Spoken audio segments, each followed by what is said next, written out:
What's going on, Brandon? How are you? Good, and yourself? I'm doing well. I appreciate you taking the time out to chat during fight week. How's it going so far? So far, so good. This city's really cool. We've been exploring the city, walking around, and just eyeing food left and right of where I'm gonna go eat afterwards, and all that stuff with the team So do you like coming to a place to fight that there's those, like, would you prefer that you weren't somewhere that had those sort of distractions? Like, you know, if you go somewhere cool, being a fighter, you got to you can't be focusing on the food. So is it a little difficult, or are you kind of used to it at this point? No, it's like it's how I'm getting off right now. It's just looking at food, eyeing spots. So I think it's cool, and I like being distracted too. It's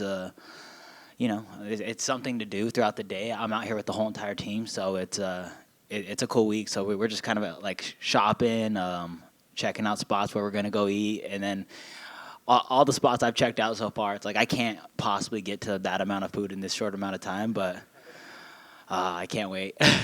Absolutely, and I know a lot of people can't wait for your fight. Talk to me about what we haven't seen you for a little bit, so I guess talk to me about what this past year's been like for you. A couple cancellations, and how excited are you to get back in there?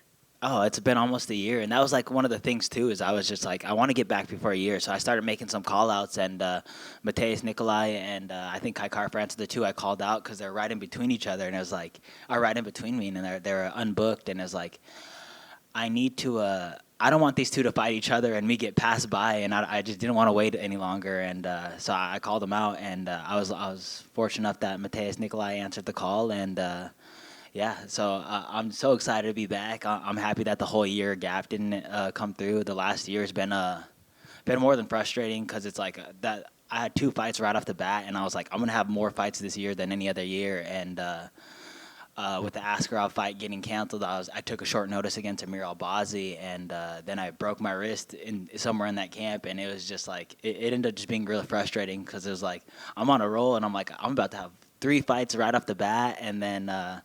That didn't work out. Then I'm like, all right, I'll fight Amir Albazi on a month notice, and then my wrist broke, and then I was like, it went from being like one of the possibly busiest years of my life to being pretty stagnant, and I didn't want that at all.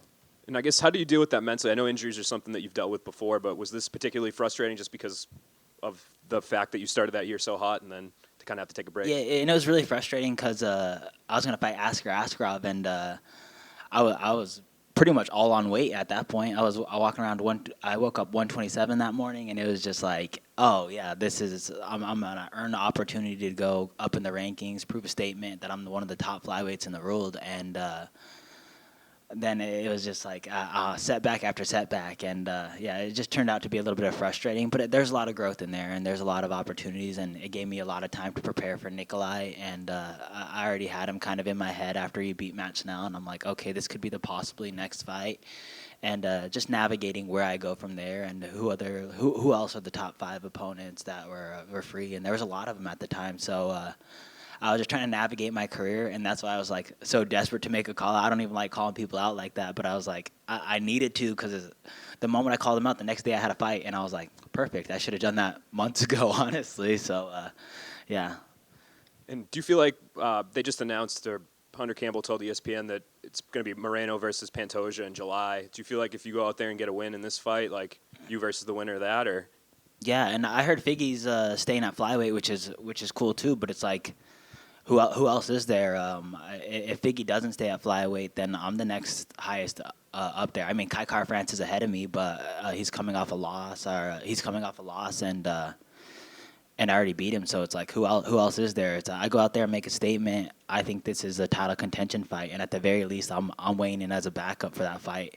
So I don't really see any other result, and it's like if I go beat Matheus Nicolau and I go make a statement, which I've done in all my UFC wins, is I've made statements. I don't know who else would be in contention for that. Great, thanks. Appreciate you. Hey, Brandon. What's up, brother? So when the fight with Askarov got canceled the day before, like, how do you deal with that? Like, do you just like get straight on a plane and go home, or like do you like mope around Vegas? Like what? How do you deal with that? Oh, I did it all. I went and stole his lunch out of the kitchen. I was going through and I was grabbing my lunch because they're like, because I was telling him, like, I'm going to weigh in because I wanted to weigh in no matter what. It's like, I'm already on weight. All I had to do is lose a pound. That's easy money, you know? Like, I can lose that pound in an hour, like less than an hour, 20 minutes, whatever it is. I just wanted to weigh in, and they're like, don't weigh in. You don't need to weigh in, this, and that. And I'm like, well, I want to get paid, so it's like I want to weigh in. So I wanted to make that statement, and then they're like, don't weigh in. Everybody's telling me not to weigh in. So it's like, screw it, I'm not going to weigh in. I go grab my lunch out of the refrigerator, and I see Askarov. I'm like, oh, I'm taking this one, too. He doesn't need that shit. So I was pissed, man. I was super pissed, and, I was just bitter. It was an opportunity. It seemed like a really good opportunity for me and a good opportunity for me to make a statement in the flyweight division, and yeah, it was just not a good day for me, and I was walking around bitter. So I did leave that day, and that sucks. I wish I didn't because my teammate was fighting Cub Swanson, Jonathan Martinez, and it's like my teammate's fighting Cub Swanson, and I had an opportunity to go watch that, but I knew I was not in the right mind state to be in the same hotel at that time. So I immediately jumped on the first plane back and went home, and it was a bad day for me that day for sure. With it being a potential number one contender fight, but you're on the prelims. So what the hell's up with that? Yeah, you're telling me, man. I was wondering that same thing too. We're gonna go with all the fights on the card. I know, like, I have a lot of teammates on there and that are on there, and they all deserve that spot, and they're all gonna make statements. So it's cool. It's cool to see that, and it's cool to be like, okay, I can fight and then watch them fight, and I'm really stoked about that. That being said, I think we're the second highest ranked people on this whole entire card, and it's like if we're trying to build up the flyweight division, I think putting us in the limelight would be a good idea, especially considering how much title implications this fight does have. So.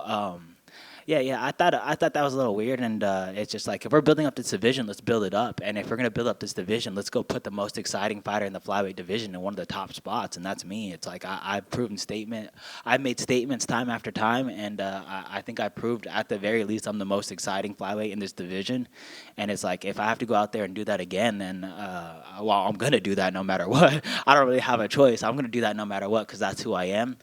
But that being said, I don't think I deserve to be on a prelim on any of these cards, especially a fight night, and especially when I'm one of the highest ranked fighters on the card.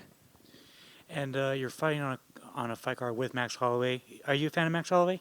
Oh yeah. He just said he can't wait to watch me fight. I'm like, I was looking at my cornerman Clay over here, and I'm like, dang, did you hear that? I was like, let's go.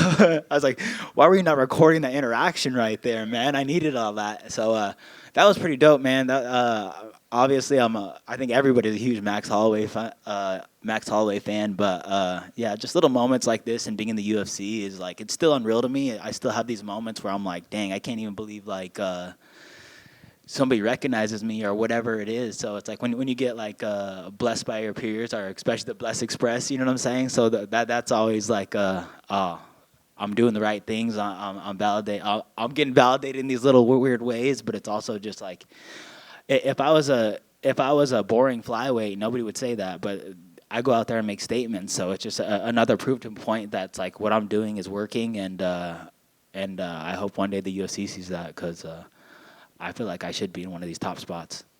And finally, if you had your choice, would you fight Moreno or Pantoja next? I fight Pantoja for sure.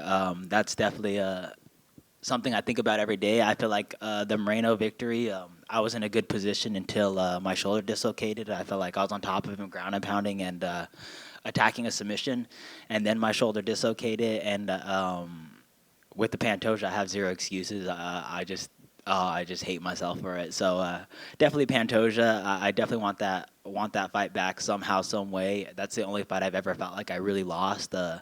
I feel like I've been held down throughout my career. I've been like nullified. I've been stalled out. But with Pantoja, I have zero excuses with any of that. He brought the fight to me and ended up losing and ended up getting finished. And I don't ever want that to happen.